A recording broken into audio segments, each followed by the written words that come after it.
Hello दोस्तों, स्वागत है आपका उत्तराखंड भूमि क्लासेस में। तो क्लासेस चल रही है आपकी स्केलर के लिए। अभी तक का हमने कंप्लीट कर दिया था आइसोटोप और आइसोबार तक का, ठीक है। तो यहाँ पे अब हम बात करने वाले हैं कक्षमय इलेक्ट्रॉनों का वितरण और सरल यौगिक के सूत्र, साथ ही मिश्रण और विलयन की परिभाषा, शुद्ध पदार्थ के प्रकार, मिश्रण और यौगिक में अंतर, ठीक है। तो यहाँ तक हम कंप्लीट करेंगे, 2 क्लास में ये आपका कंप्लीट हो जाएगा, ठीक। तो आज हम क्लास में यहाँ पे देखेंगे, सबसे पहले हम बात करेंगे जो आपका कक्ष में इलेक्ट्रॉनों का वितरण है। इसके बारे में मैं आपको बता भी चुका हूं, एक बार वापस से हल्का सा रिवीजन कर लेते हैं क्योंकि अलग से टॉपिक आपका दिया हुआ है। तो हमने पढ़ा था परमाणु मॉडल के बारे में, जो कि आपका शायद हमने क्लास 2 में ये चीज पढ़ी हुई थी। तो आपने क्लास 2 देख ली होगी, जब डे 2 आपका जो था। अभी आपका आज जो चल रहा है डे 4 आपका चल रहा है, ठीक है। तो इससे पहले की 4 वीडियो आपने 3 वीडियो देख ली होंगी, साथ ही प्रीवियस ईयर क्वेश्चन पेपर भी आप देख रहे होंगे। आशा करता हूं आपने देख लिया होगा ये भी। तो अगर नहीं देखा है तो प्लेलिस्ट में जाके दोनों चीजें आपको देख लेनी है। दोनों प्लेलिस्ट आपकी बनी हुई है UK SSSC previous year paper करके, और साथ ही यहाँ पे आपका स्केलर की क्लासेस करके, ठीक है। तो दोनों प्लेलिस्ट आपको देख लेनी है। अब बात करेंगे आज के, यहाँ पे हमने लास्ट जो टॉपिक पढ़ा हुआ था वो हमने यहाँ पे पढ़ा हुआ था मिश्रण यौगिक में अंतर, ठीक है। हमने यहाँ पे कंपाउंड देख लिए थे और साथ ही यहाँ पे आपका एलिमेंट देख लिया था और मिक्सचर देख लिया था। इनमें हमने अंतर भी इससे पहले वाली वीडियो में कर लिए। तो मेन था आपका, वहां से एक क्वेश्चन बनता है। अब एक क्वेश्चन यहाँ से आपका बनता है, एक या 2 क्वेश्चन, ठीक है। तो ये भी आपको मैं बता देता हूँ। सबसे पहले जो आपका हम आज पढ़ने वाले हैं कक्ष में इलेक्ट्रॉनों की जो आपकी वितरण है, ठीक है। कक्ष में इलेक्ट्रॉनों का वितरण यहाँ पे लिख देता हूं, कक्ष में इलेक्ट्रॉन का वितरण, ठीक है। ये आपको पॉइंट लिखना है, मतलब हम जो ऑर्बिट है उसमें कैसे इलेक्ट्रॉनों को सजाएंगे, ठीक। अभी आप, मैं मान लेता हूं, मैं एग्जांपल के तौर पे बोल रहा हूं, आपके पास एक है, कोई एलिमेंट है, एक एलिमेंट है आपके पास जिसका आपका एटॉमिक नंबर है 5। सबसे पहले एक का 1 मान लेता हूं, एक का 5 है, इसको 2 मान लिया, इसका 5 मान लिया, इसका 8 है मान लीजिए, इसका 10 है, इसका 11 है, ठीक है। हमने जो लास्ट देखा था, हमने क्या देखा था यहाँ पे, देखिए बेसिक क्वेश्चन आएगा इस लेवल पे, जो लेवल पे मैं आपको बता रहा हूँ वहीं तक का आपसे पूछा जाएगा, ठीक। इससे पहले हमने देखा था, वो देखा था हमने बोहर का मॉडल, या फिर सीधे बोर का मॉडल भी बोलते हैं। बोर का मॉडल देखा था। इसमें क्या था आपका, मैंने आपको बताया था कि इसमें क्या होता है, K होता है, L होता है, M होता है, N होता है, ठीक है। ये ऑर्बिट की संख्या बोहर ने दी थी। अब इसमें इलेक्ट्रॉनों का वितरण, अगर आपसे डायरेक्ट ये अलग चीज है और जो मैं आपको बता रहा हूं ये अलग चीज है, क्वेश्चन कैसे बनेगा वो आपको बताता हूं। यहाँ पे क्या था, 2n² था, ठीक है। ऑर्बिट में इलेक्ट्रॉनों की संख्या कैसे सजाएंगे, 2n² से सजाएंगे। अब ये अलग चीज है, ये अलग चीज है। अब क्वेश्चन कैसे बनेंगे पहले वो सुन लीजिए, ठीक है। अब क्वेश्चन आपको मिल गया कि बताइए आपको कि एक आपको दिया है L ऑर्बिट में इलेक्ट्रॉन की संख्या। क्वेश्चन आ गया आपके पास, L ऑर्बिट में इलेक्ट्रॉनों की संख्या बताइए, ठीक है। तो L ऑर्बिट ये आपका K होता है 1 2 3 4, ठीक।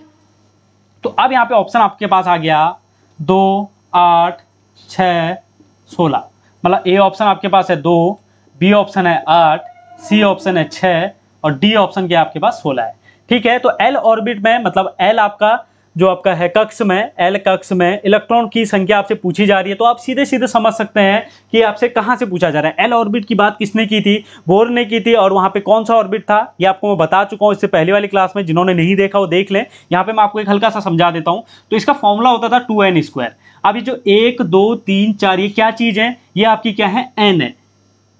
जो n है आपका क्या होगा, K के लिए आपका 1 होगा, L के लिए 2 होगा, M के लिए 3 होगा और N के लिए 4 होगा, ठीक है। दिख रहा होगा आपको, हाँ दिख रहा है आपको, ठीक है। तो यहाँ पे आपसे क्वेश्चन कौन सा पूछा जा रहा था, L ऑर्बिट में पूछा जा रहा था। तो L ऑर्बिट कौन सा है आपका, सेकंड नंबर का ऑर्बिट है। तो n = 2 रख देंगे यहाँ पे। तो 2 गुणा n का स्क्वायर क्या हो जाएगा, 2 का स्क्वायर यहाँ पे हो जाएगा। तो 2 × 2 का स्क्वायर आपका कितना हो जाएगा, यहाँ पे 8 हो जाएगा। तो राइट आंसर आपका इसमें कैसे बन जाएगा, ये बन जाएगा, ठीक है। इस तरीके से ये क्वेश्चन बना। अब मैं आपको बोलता हूं कि यहाँ पे ये वाले क्वेश्चन कैसे बनेंगे, जो कक्ष में इलेक्ट्रॉन का वितरण है, यहां से अगर आपसे क्वेश्चन पूछा जाता है तो ये कैसे बनेगा, ठीक है। तो मैं इसको यहाँ पे दिखाता हूं आपको। इसमें आपसे पूछा जाएगा, सिंपल सा कोई एलिमेंट लेके पूछा जा सकता है। ऑक्सीजन है, ऑक्सीजन का कितना होता है, 8 होता है। तो इससे पूछ लेगा कि ऑक्सीजन का इलेक्ट्रॉनिक विन्यास बताइए, या ये पूछ लेगा, या पूछ लेगा ऑक्सीजन का जो लास्ट ऑर्बिट है में इलेक्ट्रॉन की संख्या।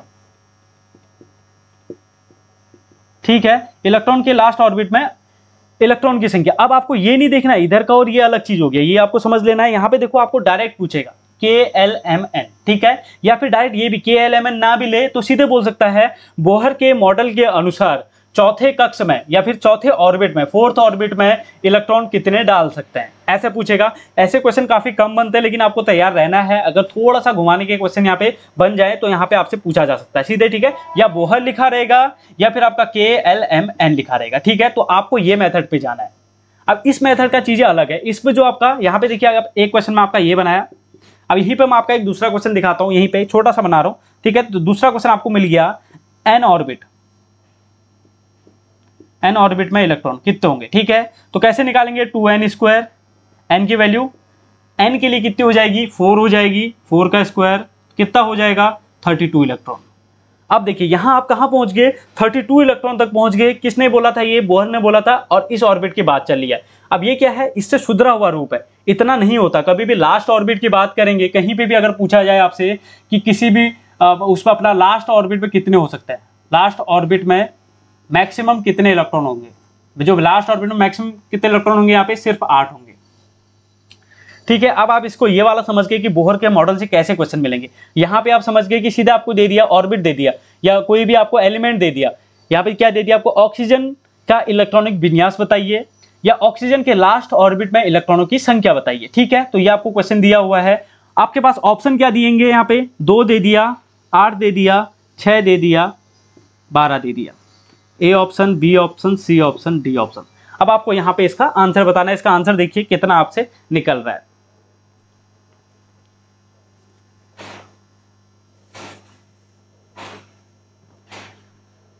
तो सिंपल सा है, यहां पे आप समझ रहे होंगे क्या करेंगे। यहां पे देखिए आपका, इसमें देखिए आपका कितने, मैं आपको पहले ही बता चुका हूं, एटॉमिक नंबर क्या है, 8 है। तो कैसे इसमें विन्यास होता है, 2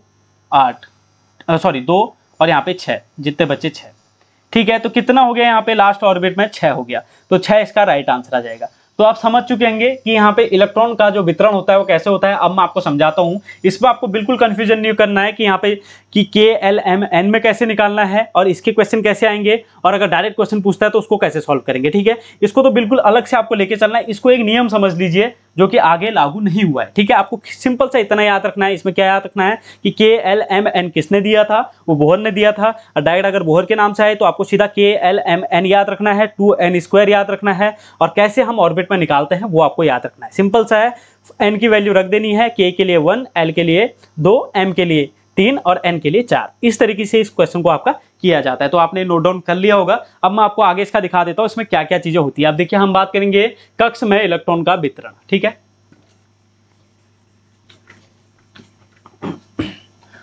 तो आपको सेम ऑर्बिट बना लेना है जैसे हमने पहले बनाया था यहाँ पे, जो कि हम सिंपल सा जो नाभिक हो रहा था, न्यूक्लियस है, न्यूक्लियस के बाद में ऑर्बिट हो गया, 1 ऑर्बिट, 2 ऑर्बिट, 3 ऑर्बिट, ऐसे तक हम यहाँ पे चलने वाले हैं, ठीक है। अब मैं यहाँ पे आपको एग्जांपल बता देता हूँ किस तरीके से क्वेश्चन पूछता है।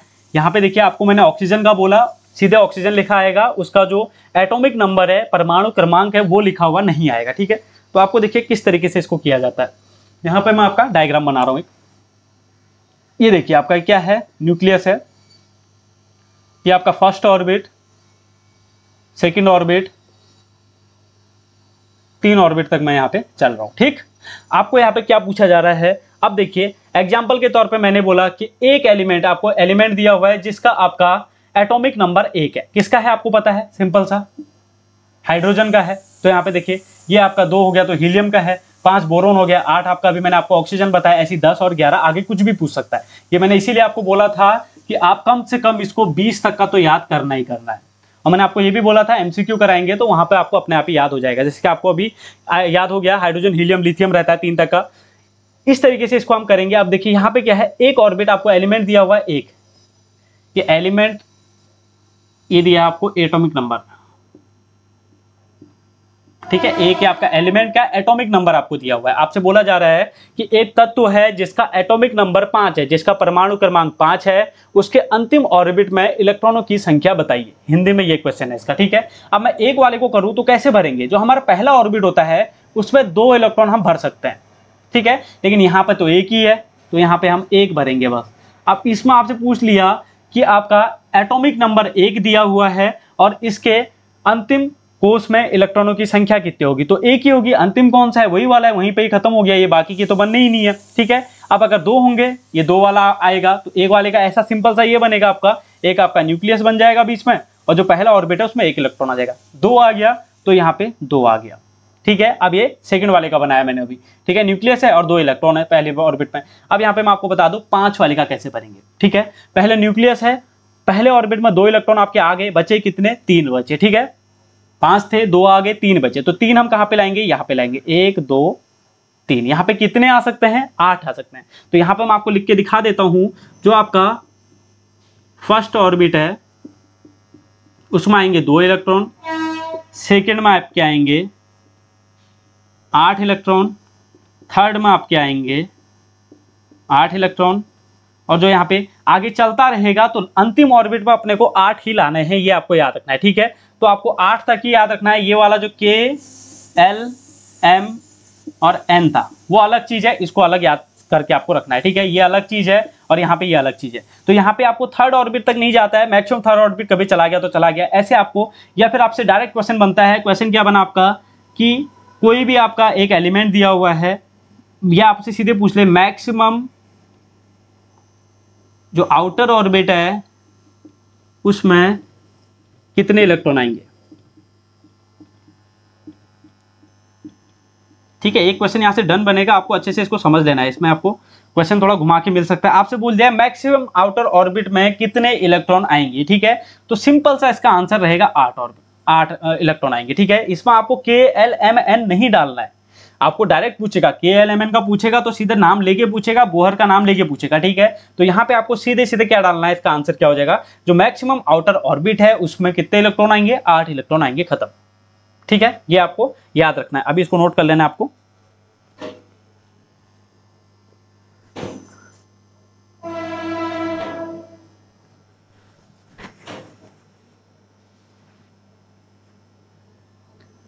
अब बात करेंगे यहाँ पे, देखिए हमने यहाँ पे क्या किया, तो हमने पहले सेकंड ऑर्बिट पर हम 8 इलेक्ट्रॉन तो भर सकते हैं, 3 हमने भर दिया, मतलब हमने 5 वाला कर दिया। अब हम करेंगे 8 वाला। ये कैसे होगा, सिंपल सा, इसको ऐसे भी लिख सकते हैं, ये तो 1 ही हो गया, ये 2 हो गया, इसको ऐसे लिखेंगे 5 को 2,3। ठीक है, पहले ऑर्बिट में 2, दूसरे ऑर्बिट में 3, ऐसे 8 को क्या लिखेंगे 2,6।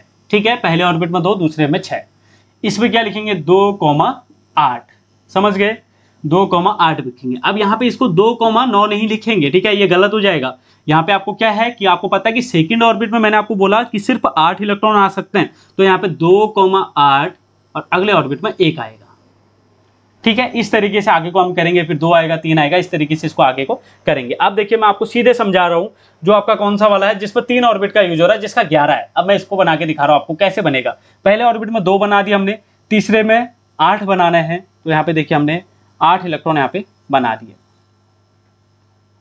ठीक है, 8 इलेक्ट्रॉन बन गए।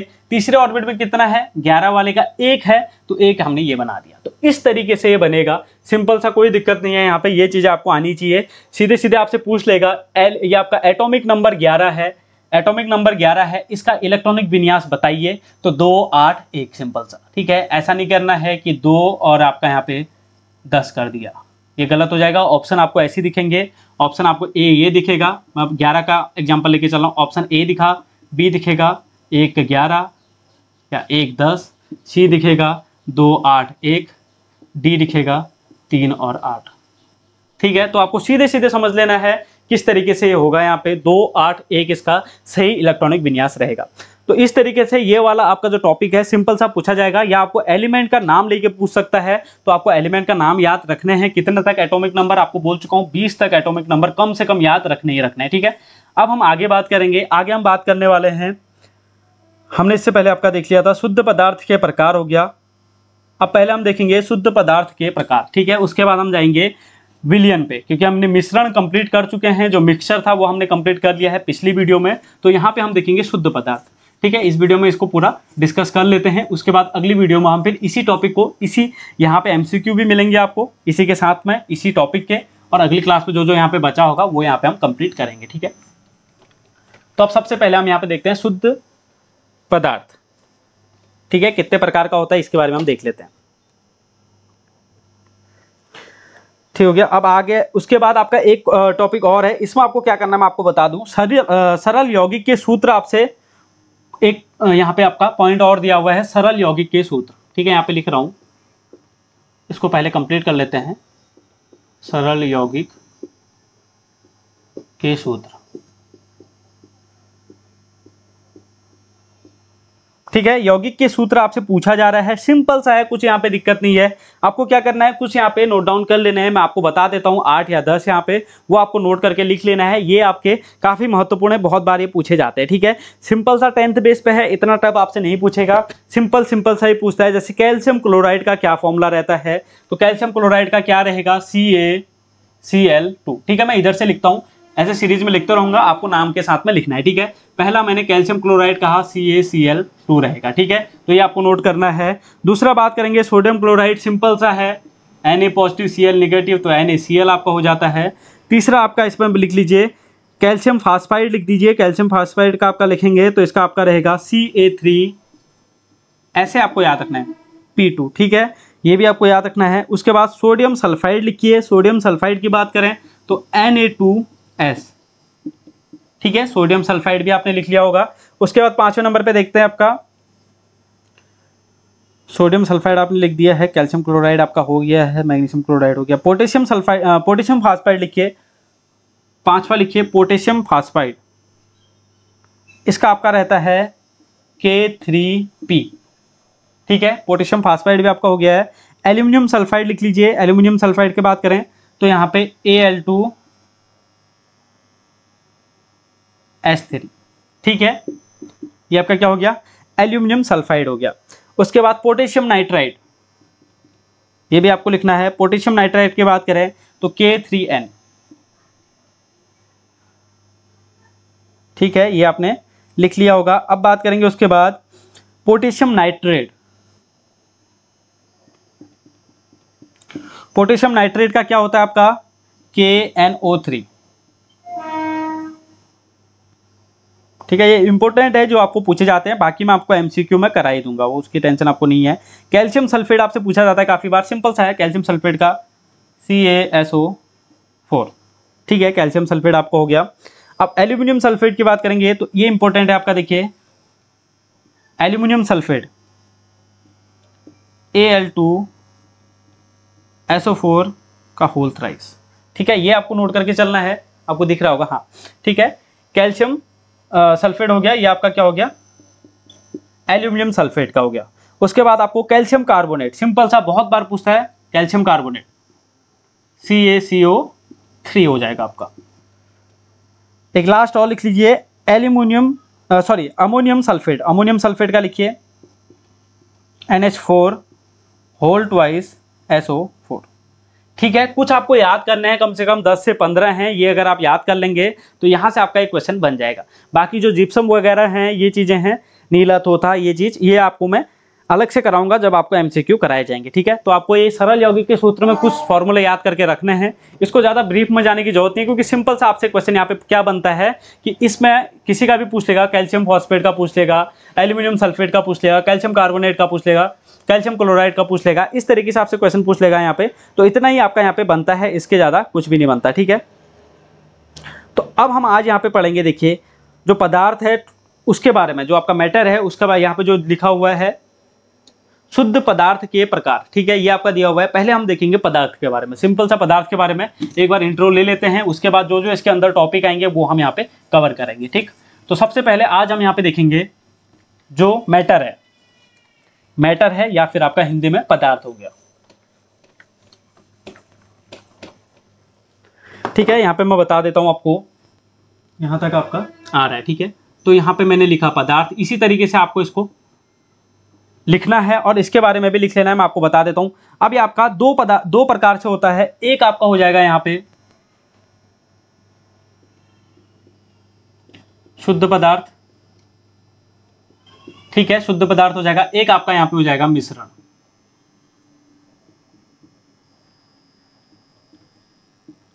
ठीक है, शुद्ध पदार्थ और मिश्रण। शुद्ध पदार्थ मतलब आप समझ गए प्योर मैटर है, और यहाँ पे मिश्रण का मतलब मिक्सचर है। ठीक है, इंग्लिश वालों के लिए बता रहा हूँ। तो यहाँ पे आपको इस तरीके से इसको कर देना है। अब यहाँ पे देखिए जो शुद्ध पदार्थ है उसमें दो टाइप आ जाते हैं। एक तो यहाँ पे आपका आ जाएगा, यहाँ तक आपको दिख रहा है, हाँ, यहाँ पे आपको आ जाएगा तत्व, मतलब आपका एलिमेंट। साथ में आ जाएगा यहाँ पे यौगिक, कंपाउंड। ठीक है, ठीक है, यहाँ पे कंपाउंड आ गया। अब मिक्सचर में देखिए, मिक्सचर में आपका दो टाइप आ जाता है, मैंने आपको बोला था। एक आ जाता है आपका होमो, एक आ जाता है हेट्रो। ठीक है, दिख रहा होगा, हेट्रो तक दिख रहा है। ठीक है, इसको बोलते हैं समांगी हिंदी में। ये हो गया विसमांगी। ठीक है, ये दो चीजें होंगी आपकी। अब यहां पे देखिए आपका जो तत्व है, एलिमेंट है, मैं आपको बता चुका हूं क्या होंगे। जैसे कि आपका हाइड्रोजन हो गया, हीलियम हो गया, आयरन हो गया, कैल्शियम हो गया, इस तरीके से जो हो गया, मैग्नीशियम हो गया, गोल्ड हो गया, या फिर आपका सिल्वर हो गया। ये आपकी क्या हो गए, एलिमेंट हो गए, जो क्या है आपके प्योर है। इनके साथ कोई भी अशुद्धि यहाँ पे नहीं है, कोई भी इंप्योरिटी नहीं है, बिल्कुल प्योर है आपके। ये क्या हो गया, आपके तत्व हो गए, एलिमेंट हो गए। ठीक है, यौगिक मैंने आपको बोला था सेम रेशियो, एक फिक्स रेशियो। ठीक है, फिक्स रेशियो मैंने आपको बोला था, जो कि क्या है, एक फिक्स रेशियो में बने होंगे। जैसे H2O हो गया, NaCl हो गया, या फिर आपका CO2 हो गया। ठीक है, ये आपका एग्जांपल हो गए, फिक्स रेशियो में बने होंगे। ये भी क्या होंगे, आपके प्योर एलिमेंट, मतलब आपका यहाँ पे देखिए, यहाँ पे लिख देता हूं प्योर मैटर। ठीक है, ये प्योर मैटर के एग्जांपल होंगे। आपसे डायरेक्ट पूछ लेता है कि जो कंपाउंड है या यौगिक है वो कौन सा प्रकार है, कौन सा है आपका, प्योर मैटर का है या फिर आपका मिक्सचर का है। ठीक है, यहाँ पे क्या है, मिक्सचर है। अब यहाँ पे क्या रहता था, फिक्स रेशियो रहता था, मैं आपको बता चुका हूं। यहाँ पे क्या रहता था, रेशियो फिक्स नहीं है, जो रेशियो है वो फिक्स नहीं है। ठीक है, रेशियो कुछ भी यहाँ पे रह सकता है। उसके अलावा मैंने यहाँ पे आपको बोला था कि यहाँ पे जो रेशियो फिक्स नहीं है, ये तो हो ही गया है। आपका समान संगठन, देखिए समांगी में क्या होता था, समांगी में मैंने आपको बोला था कि आपका एक मिक्सचर है जो आपने मिक्स कर चुके हैं। ठीक है, ए और बी को हमने इसमें मिक्स किया है, ये ए प्लस बी हमने यहाँ पे मिक्स किया है। यहाँ पे भी हमने यहाँ पे हमने मान लीजिए डी प्लस ई मिक्स किया हुआ है। ये क्या है, आपका समांगी है। समांगी का मतलब इस तरीके से है। ठीक है, कुछ भी हमने यहाँ पे मिक्स किया हुआ है। हम इसका एक यहाँ पे सैंपल लेंगे, एक सैंपल यहाँ पे लेंगे, एक सैंपल यहाँ पे लेंगे, कितने भी सैंपल ले लें ये सेम होंगे। ठीक है, ये सेम होंगे। मान लो ये x है, ये भी x है, ये भी x है। ठीक है, हमने तीनों सैंपल लिए, ये तीनों सेम निकले, तो इसी को हम अपना क्या बोलते हैं, विलयन बोलते हैं। ये भी आपको नोट करना है, इसी को आपका विलयन बोला जाता है। ठीक है, दिख रहा है। अब यहाँ पे देखिए, मैंने आपको बोला कि जो विषमांगी मिश्रण है, हमने यहाँ पे D और E किया, तो यहाँ पे क्या है, हमने यहाँ पे सैंपल लिया, ये सैंपल अलग है, ये सैंपल अलग है, ये सैंपल अलग है। ठीक है, तीनों सैंपल अलग अलग है, तो ये क्या हो गया, विषमांगी हो गया, हेट्रो हो गया। तो ये समझाने के लिए आपका था आपका एक। तो यहाँ पे आपका एग्जाम्पल की बात करें तो यहाँ पे मैंने आपको बता ही दिया है, एलिमेंट का एग्जाम्पल मैंने आपको दे दिया। यहाँ पे मैंने साथ ही आपको यौगिक का, कंपाउंड का एग्जाम्पल भी दे दिया है। समांगी का एग्जाम्पल आपको पता ही है, जैसे कुछ भी ले लीजिए, जल और नमक या जल और चीनी, कुछ भी एग्जाम्पल ले लीजिए जो घुलता है, जो आसानी से घुल जाता है, और क्या होगा, उसका टेस्ट हर जगह पे सेम ही रहेगा। अब यहाँ पे ले लीजिए लोहा और बालू, या फिर लोहा और चीनी ले लीजिए। इस तरीके से ये आपका होगा यहाँ पे। अब इसके बाद हम बात करने वाले हैं जो कि आपका क्या रहने वाला है, जो विलयन है, जो आपका मिश्रण है, इस पे हम बात करेंगे पूरा मिश्रण पे। अब मिश्रण पे आपका क्या क्या रहेगा ये आपको नोट डाउन कर लेना है इससे पहले।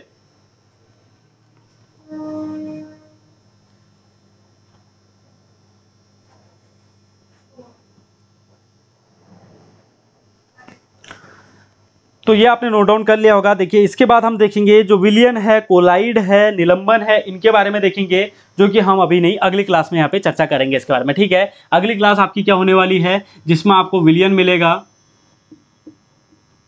निलंबन है, इससे आपके एक क्वेश्चन 100% बनेगा, और कोलाइड हो गया। ठीक है, इससे एक क्वेश्चन बनता ही बनता है, तो इस क्लास को आपको जरूर से देख लीजिए और इसके बाद ये क्लास आपको काफी महत्वपूर्ण रहने वाली है। एक क्वेश्चन आपका यहाँ से बनेगा, एक क्वेश्चन आपका यहाँ से बनेगा, ठीक है। तो इसको पूरा ब्रीफ में समझेंगे, कहाँ पे क्या क्या होता है, कहाँ पे आपका कोलाइड होता है, निलंबन होता है, विलयन क्या होता है, क्या विलय होता है, सॉल्वेंट हो गया, सॉल्यूट हो गया, ये क्या क्या चीजें होती है, सॉल्यूशन क्या होता है, पूरा आपको ब्रीफ में बता दूंगा और एग्जाम्पल के साथ बता दूंगा। जैसे क्वेश्चन वहाँ पे आते हैं उस टाइप से आपको पूरा दिखा दूंगा। अभी आपको क्या करना है, अभी आपको प्लेलिस्ट पे जाके, अगर आपने नहीं देखी है वीडियो पुरानी वाली, तो पुरानी आपको एक बार पूरा अच्छे से देख लेना है। और तैयारी आपको अभी से करनी है। फिजिकल भले ही पहले हो आपका, फिजिकल सब लोग क्वालिफाई कर देंगे। मेरा मानना यह है कि अगर 100 लोग फिजिकल दे रहे हैं तो इसमें से आपका 95 क्वालिफाई हो जाएंगे या 90 तो कम से कम हो ही जाएंगे। तो अभी से तैयारी करेंगे क्योंकि काफ़ी लोग मेरे टच में हैं जो अच्छी खासी तैयारी अभी भी कर ही रहे हैं। तो आप लोगों को भी पीछे नहीं हटना है, तैयारी अच्छे से करनी है और जल्दी आपका इसका फिजिकल हो जाएगा। जॉब प्रोफाइल वाली वीडियो देख लीजिए,